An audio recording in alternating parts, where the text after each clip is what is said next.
Julian, I think he was from Memberstack, released Ship Studio. Cmd+AI. What we've got is an editor here. I don't know, let's make these bigger.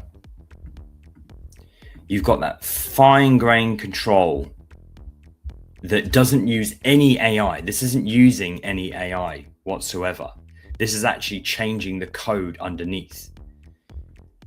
So you can use AI to build or get your website kind of up and running, and then finesse it with the tweak panel here. Really nice and clean, I have to say. They've done a really good job at a first installation or a first release of this. You can join the Slack and obviously chat with them and recommend features. But it works with your default, your coding agent of choice. Right now you've got OpenCode, Codex, and Claude Code, so it's doing that. And if I open up my personal website here, you can create branches. Really, really smart and well thought out tool. You haven't even seen the good side of this yet. And you don't have to use up any credits or anything like that. So really, really nice. You can write some custom CSS here, look, as well. A few caveats, and I did get a message from Julian because I've got a website that's just a static HTML website with classic CSS. This is limited to Next.js applications that are running Tailwind. Here it is. Works with any Next.js or Astro project that uses Tailwind. So it's obviously got a knowledge base of Tailwind, so it's just basically swapping out classes. However, this is a first look at this tool. I can't get over how clean and well featured this tool is. If I go to this one here, open this website, just this, a project appears to be inside template subfolder. And that's true. The point is these little touches that this app has in V1 carries through the rest of the experience. So obviously when we go here, we got Claude Code, we can add skills, MCP servers and things like that. Like, it's just a really nice app. So shout out to Julian for building such a cool app. I'm very happy to show it on, to have it on the show.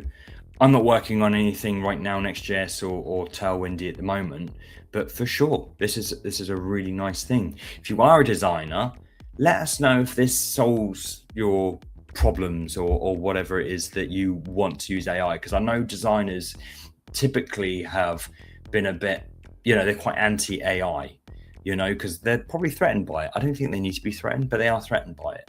I think they're threatened by it because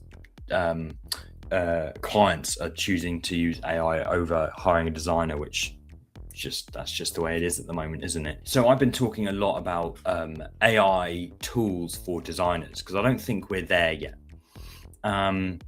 Designers want, that fine touch when it comes to creating the designs they want.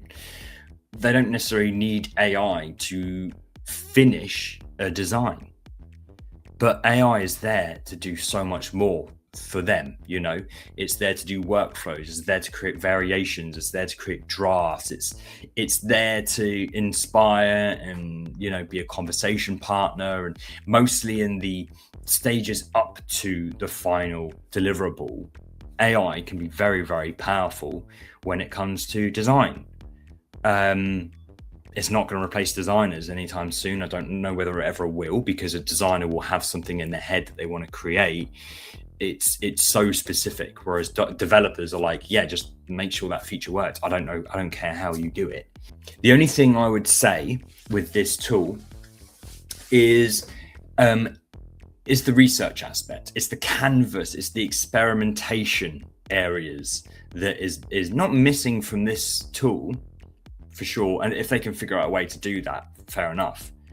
But the Figma release seemed to lean more into that experimentation and laborious tasks and stuff like that. This might just be the transition from Figma into the website. And then, how when you build a website and you actually see it in a browser, it doesn't quite look like how you want it to look. This might be like a gateway into that, or an IDE that satisfies a designer to feel more comfortable in making changes without having to prompt their agent. You know, they literally just look for the element and change it, whatever. So let us know if you're going to use this. Really cool tool. Really, really cool tool. This is part of a larger conversation on my show, Cmd+AI, which we stream live every single week. We discuss the news and all things related to AI in the world of design and web. Catch us next week and join in the banter. Cmd.AI.